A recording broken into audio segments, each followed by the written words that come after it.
already start. The third contention is that the petitioner landlord, who had not let the premises to a tenant cannot apply under section 13b was pointed out by the counsel for the respondent that the purchase was of the year 1998 and the amendment incorporating section 13b itself was passed subsequently under Punjab Act 9 of 2001 dated 31st May 2001. He also refers to a decision of this court in Ravinder Pal Mohindra versus Gurbachan Singh and others 2006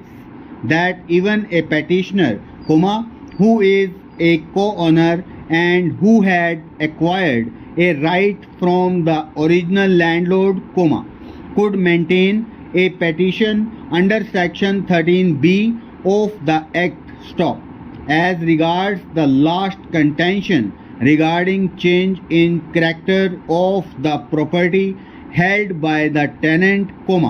learned counsel's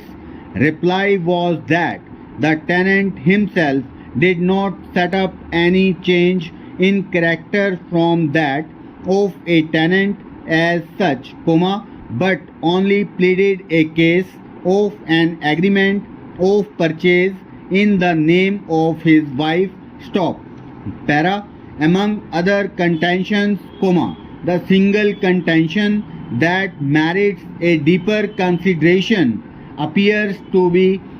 whether 13b of the East Punjab Urban Rent Restriction Act 1949 could be invoked for a different user by the landlord. The section spells out an owner is a non-resident Indian and returns to India, and the residential building or scheduled building or non-residential building let out by him is required for his or her own use or for the use of any one ordinarily living with and dependent on him, he or she may apply to the controller for immediate possession of such building or buildings as the case may be. The section admits of a proviso that requires the landlord to have acquired ownership at least 5 years prior to the filing of the petition, and the subsection contemplates a right of action by a landlord, who has let out more than one residential building, scheduled building or non-residential building, and it shall be open to him or her to make an application in respect of one residential building or one scheduled building or one non-residential building.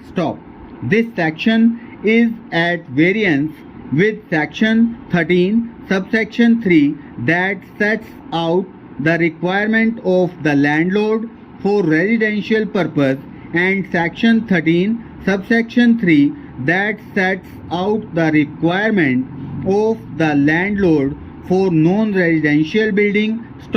While distinct provisions are made under section 13 and the subsections themselves make it clear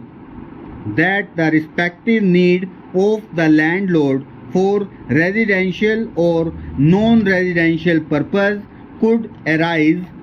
only in respect of residential or non-residential buildings respectively. Over.